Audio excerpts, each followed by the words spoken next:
ಸ್ನೇಹಿತರೆ, Sunday family cup ಫಂಡೇ. ಹೌದು ವೀಕ್ಷಕರೇ, ಇವತ್ತು ನಾವು ಹೊರಟಿರುವಂಥದ್ದು ಮೇಲುಕೋಟೆ ಚಲುವನಾರಾಯಣ ಸ್ವಾಮಿ ಟೆಂಪಲ್ಗೆ ಮೊದಲನೇದಾಗಿ. ಎರಡನೇದಾಗಿ ವೇಣುಗೋಪಾಲ ಸ್ವಾಮಿ ಟೆಂಪಲ್ ನಮ್ಮ ಮೈಸೂರು. ಓಕೆನಾ. ಸೊ ಬೆಂಗಳೂರಿಂದ almost 2.5 hour journey through Hassan ಹೈವೇದಲ್ಲಿ ಹೋಗಿರುವಂಥದ್ದು. ಸೊ ಇದನ್ನೇ ಮೇಲುಕೋಟೆ ಚಲುವನಾರಾಯಣ ಸ್ವಾಮಿ ಟೆಂಪಲ್. ಸೊ ಇಲ್ಲಿ ಪಾರ್ಕಿಂಗಿಗೆಲ್ಲ ತುಂಬಾ ವ್ಯವಸ್ಥೆ ಇದೆ. ಬಟ್ ವೆದರ್ ಕೂಡ ತುಂಬ ಚೆನ್ನಾಗಿತ್ತು ವೀಕ್ಷಕರೇ. ಸೊ ಬರೋದಕ್ಕೆ ಯಾವುದೇ ರೀತಿ ತೊಂದರೆ ಆಗಿಲ್ಲ.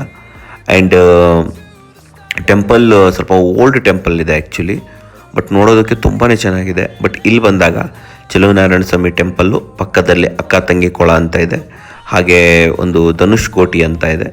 ಸೊ ಅದ್ರ ಮುಂದೆ ಯೋಗ ನರಸಿಂಹಸ್ವಾಮಿ ಟೆಂಪಲ್ ಇದೆ. ಸೊ ಇವೆಲ್ಲವನ್ನು ನೀವು ಒಂದೇ ಪ್ಲೇಸಲ್ಲಿ ನೋಡ್ಬೋದು. ಸೊ ಇವೆಲ್ಲವೂ ಕೂಡ ಟೆಂಪಲ್ ವ್ಯೂಸ್ ಒಳಗಡೆದು ಕೂಡ. ಓಕೆ. ಸೊ ದೇವರ ಫೋಟೋ ಕೂಡ ಹಾಕಿರ್ತೀನಿ, ಯಾಕಂತಂದರೆ ಒಳಗಡೆ ಗರ್ಭಗುಡಿ ಒಳಗಡೆ ಇದಿಲ್ಲ, ವಿಡಿಯೋ ಇಲ್ಲ. ಸೊ ಇದು ಅಕ್ಕ ತಂಗಿ ಕೊಳ, ಕಲ್ಯಾಣಿ ಅಂತಲ್ಲ ಅದೇ ಥರನೇ ಇದೆ ಆ್ಯಕ್ಚುಲಿ. ಅಕ್ಕ ತಂಗಿ ಕೊಳ ಅಂತ ಬರುತ್ತೆ, ಅಕ್ಕಪಕ್ಕದಲ್ಲೇ ಇದೆ ಇದು. ಆ್ಯಂಡ್ ಇದು ಹತ್ತಿರದಲ್ಲೇ, ದೇವಸ್ಥಾನದ ಹತ್ತಿರದಲ್ಲೇ ಇರುತ್ತೆ ವೀಕ್ಷಕರೇ. ಸೊ ಇನ್ನೊಂದು ಕಲ್ಯಾಣಿ ಮತ್ತು ಯೋಗ ನರಸಿಂಹ ಸ್ವಾಮಿ ಟೆಂಪಲ್ ಕೂಡ ನಿಮಗೆ ಇಲ್ಲಿಂದ ಆಲ್ಮೋಸ್ಟ್ ಒಂದು 2 ಕಿಲೋಮೀಟರ್ ಜರ್ನಿಯಲ್ಲಿ ಸಿಗುತ್ತೆ.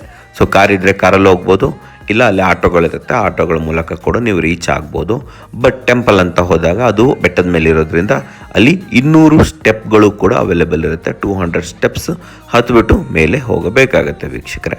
ಓಕೆ ಅಲ್ವಾ. ಸೊ ನೋಡೋದಕ್ಕೆ ತುಂಬ ಚೆನ್ನಾಗಿದೆ ಸುತ್ತಮುತ್ತಲು. ಸೊ ಫ್ಯಾಮಿಲಿ ಜೊತೆ ಟೈಮ್ ಕಳೆಯೋದಕ್ಕೆ ನಿಜವಾಗ್ಲೂ ತುಂಬ ಚೆನ್ನಾಗಿದೆ. ಆ್ಯಂಡ್ ಇಲ್ಲಿ ಮೀನುಗಳು ತುಂಬ ಇದೆ ವೀಕ್ಷಕರೇ. ಕೆಳಗಡೆ ನೋಡಿ ಅಂತೂ ಸಿಕ್ತು. ಸ್ವಲ್ಪ ಹೊತ್ತು ಸುಮ್ಮನೆ ಕೂತ್ಕೊಳ್ಳಿ, ಮೀನುಗಳು ಬರುತ್ತೆ. ಬಟ್ ಫಿಶ್ ಫೀಡ್ ಮಾಡೋದಾಗಲಿ, ಅಕ್ಕಪಕ್ಕದಲ್ಲಿ ಗಲೀಜು ಮಾಡೋದಾಗಲಿ ಮಾಡೋಕ್ಕೆ ಹೋಗಬೇಡಿ, ಯಾಕಂದರೆ ತುಂಬ ಕ್ಲೀನಾಗಿ ಇಟ್ಕೊಂಡಿದ್ದಾರೆ.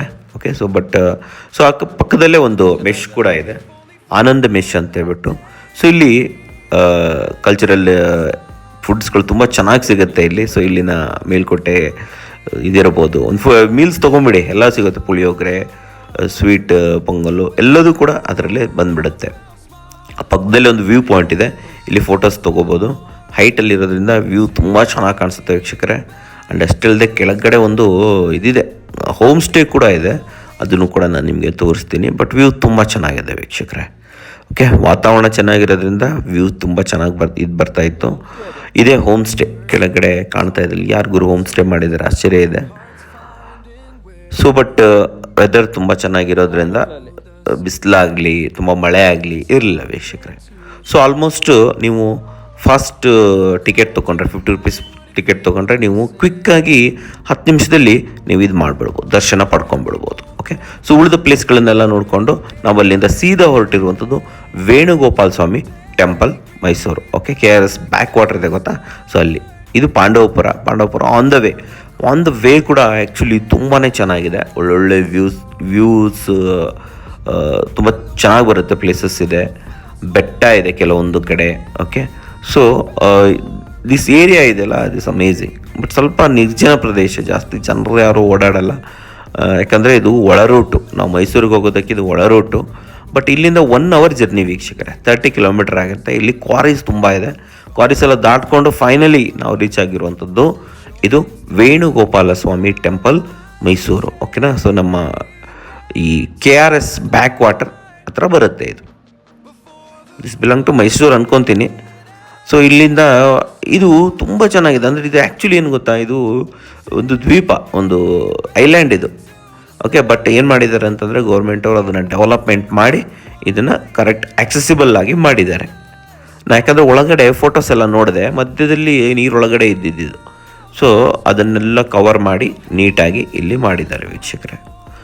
ಬಟ್ ಇದು ಲೈಕ್ ಮಾಡರ್ನ್ ಆರ್ಕಿಟೆಕ್ಚರ್ ಇದು. ಅಂದರೆ ನಾವು ಇದು ನೋಡಿದ್ವಲ್ಲ ಚಲುವನಾರಾಯಣ ಸ್ವಾಮಿ ಟೆಂಪಲ್, ಆ ಥರ ಓಲ್ಡ್ ಅಲ್ಲ, ಇವು ಮಾಡಿರೋದು ರೀಸೆಂಟಾಗಿ. ರೀಸೆಂಟ್ ಅಂದರೆ ಓವರ್ ದಿ ಇಯರ್ಸ್ ಕ್ರಿಯೇಟ್ ಮಾಡಿರುವಂಥದ್ದು. ಹಳೆಯ ಟೆಂಪಲ್ ಪುನರುಜ್ಜೀವನ ಅಂತ ಹೇಳ್ತಾರಲ್ಲ, ಆ ರೀತಿ ಮಾಡಿರುವಂಥದ್ದು. ಸುತ್ತಲೂ ನೀರಿದೆ, ನೀವು ಸುತ್ತಲೂ ಎಲ್ಲ ಕಡೆಯೂ ಕೂಡ ನೀರು ಸಿಗುತ್ತೆ ನಿಮಗೆ, ಎಕ್ಸೆಪ್ಟ್ ಎಂಟ್ರೆನ್ಸ್ ಒಂದು ಬಿಟ್ಬಿಟ್ಟು ಎಲ್ಲ ಕಡೆಯೂ ಕೂಡ ನೀರಿದೆ. ವ್ಯೂ ತುಂಬ ಚೆನ್ನಾಗಿದೆ. ಆ್ಯಂಡ್ ಅಷ್ಟೇ ಅಲ್ಲದೆ ಈ ನಮ್ಮ ಹಂಪಿಯಲ್ಲಿರುವಂತಹ ಒಂದು ಕಲ್ಲಿನ ರಥ ಕೂಡ ಇಲ್ಲಿ ನೀವು ನೋಡ್ಬೋದು. ಈ ನಮ್ಮ 50 ರೂಪೀಸ್ ನೋಟಲ್ಲೆಲ್ಲ ಬರುತ್ತೆ ಇದು ಆ್ಯಕ್ಚುಲಿ ರಥ. ಓಕೆನಾ. ಸೊ ನಿಜವಾಗ್ಲೂ ಕೂಡ ತುಂಬ ಚೆನ್ನಾಗಿದೆ. ಜನ ಜಾಸ್ತಿ ಇದ್ದರು, ಬಟ್ ಆದರೆ ರಶ್ ಇಲ್ಲ, ಅಂದರೆ ಏನಂತಾರೆ ಅದಕ್ಕೆ ಕ್ಯೂ ಜಾಸ್ತಿ ಇಲ್ಲ. ಕ್ಯೂ ನಿಮ್ಗೆ ಹೇಳ್ತೀನಿ ನಾನು, ನಿಮಗೆ ಕ್ವಿಕ್ಕಾಗಿ ಹೋಗಿ ಕ್ವಿಕ್ಕಾಗಿ ಬಂದುಬಿಡ್ಬೋದು, ದಟ್ಸ್ ಬೆಟರ್. ಬಟ್ ನಮ್ಮ ಬೆಂಗಳೂರವ್ರಿಗೆಲ್ಲ ಏನು ವೀಕೆಂಡ್ ಅಂದರೆ ತಿರ್ಗೋದೇ ಕೆಲಸ ನಮ್ಮ ಥರನೇ. ಸೊ ತುಂಬಾ ಕಾರ್ಗಳಿರ್ಬೋದು, ಲೈಕ್ ನನ್ನ ಪ್ರಕಾರ ಒಂದು 200 ಏನು ಅರೌಂಡ್ 500 to 600 ಕಾರ್ಸ್ಗಳು ಹೊರಗಡೆ ನಿಂತ್ಕೊಂಡಿದ್ವು. ಥೌಸಂಡ್ಸ್ ಆಫ್ ಪೀಪಲ್ಸ್ ಬಂದಿದ್ದರು. ಒಳಗಡೆ ವಿಡಿಯೋ ಇಲ್ಲ, ಕಾಣಿಕೆ ಹಾಕೋಗಿಲ್ಲ, ಫೋಟೋಸ್ಗಳಿಲ್ಲ. ಸೊ ಅದಕ್ಕೋಸ್ಕರ ನಾನೇನು ಮಾಡ್ತೀನಿ, ನನ್ನ ಹತ್ರ ಅವೈಲೇಬಲ್ ಇರುವಂಥ ಫೋಟೋಸನ್ನು ಸ್ಕ್ರೀನ್ ಮೇಲೆ ದೇವ್ರ ಫೋಟೋಸನ್ನು ನಿಮಗೆ ದರ್ಶನ ಮಾಡಿಸ್ಬಿಡ್ತೀನಿ. ಆ್ಯಂಡ್ ಅಲ್ಲಿಂದನೇ ಪಕ್ಕದಲ್ಲಿ ಬಂದರೆ ಇಲ್ಲಿ ಬ್ಯಾಕ್ ವಾಟರ್ ವ್ಯೂ.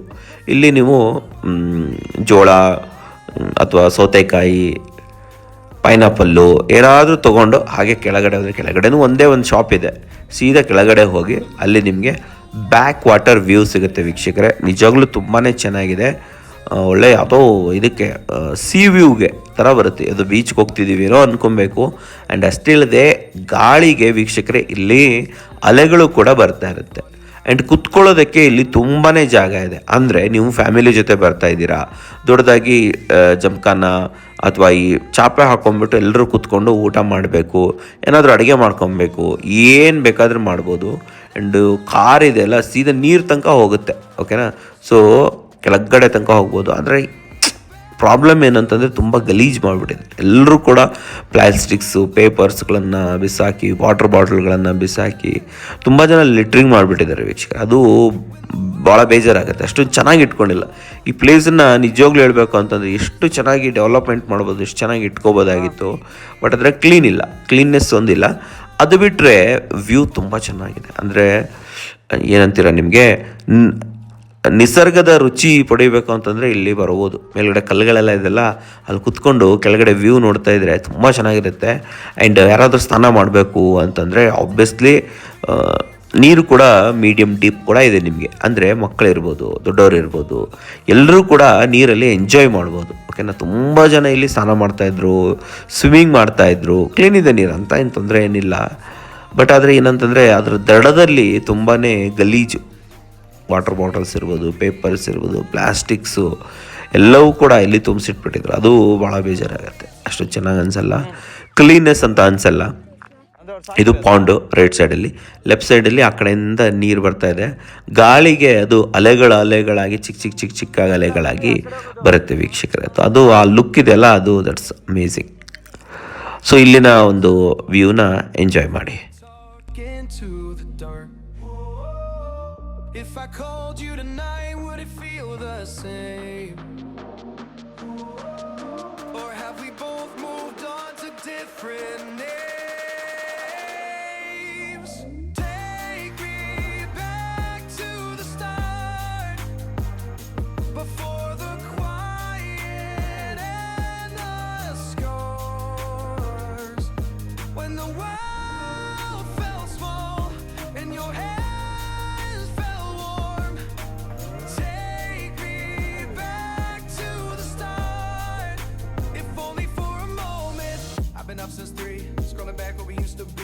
ಹೊರಗಡೆ ಜೋಳ ಕೂಡ ಸಿಗ್ತಾಯಿತ್ತು. ಜೋಳವನ್ನು ತೊಗೊಂಡ್ವಿ, ಜೋಳ ತಿನ್ಬೋದು. ಪೈನಾಪಲ್ ಇರುತ್ತೆ, ರಾಜನಲ್ಲಿಕಾಯಿ ಅಂತ ಕರೀತಾರೆ.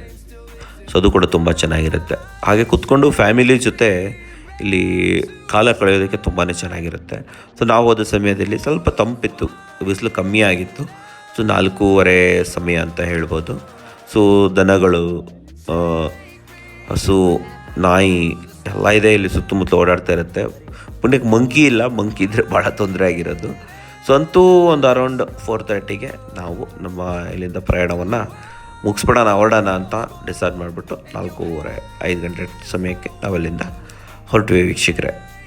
ಸೊ ಇಲ್ಲಿಗೆ ಮುಗಿಲಿಲ್ಲ, ಆನ್ ದ ವೇ ಬರಬೇಕಾದ್ರೆ ಒಂದು ಮಂಡ್ಯದ ಬೆಲ್ಲದ ಚಹಾ ಅಡ್ಡ ಸಿಕ್ತು. ಸೊ ಇಲ್ಲಿ ಒಂದೊಳ್ಳೆ ಬೆಲ್ಲದ ಚಹಾ ಕುಡಿದ್ವಿ, ಜೊತೆಯಲ್ಲಿ ಮಜ್ಜಿಗೆನೂ ಆಯಿತು, ಜೊತೆಯಲ್ಲಿ ಮಂಡಕ್ಕಿ. ಸೊ ಇವೆಲ್ಲವನ್ನು ತಗೊಂಡು ತಿನ್ಕೊಂಡು ಅಲ್ಲಿಂದ ನಾವು ಹೊರಟಿರುವಂಥದ್ದು. ನಮ್ಮ ಮೈಸೂರು ಎಕ್ಸ್ಪ್ರೆಸ್ ವೇ ಇದೆಯಲ್ಲ, ಆ ಮೂಲಕ ಬಂದರೆ ಆರಾಮಾಗಿ ಬೆಂಗಳೂರಿಗೆ ಅರೌಂಡ್ 3 ಅವರಲ್ಲಿ ನೀವು ಜರ್ನಿಯನ್ನು ಮುಗಿಸ್ಬೋದು ವೀಕ್ಷಕರೇ. ಸೊ ನೆಕ್ಸ್ಟ್ ಜರ್ನಿಯಲ್ಲಿ ಸಿಗ್ತೀನಿ. ದಯವಿಟ್ಟು ಲಾಗ್ ಇಷ್ಟ ಆದರೆ ಲೈಕ್ ಮಾಡಿ. ನಮಸ್ಕಾರ.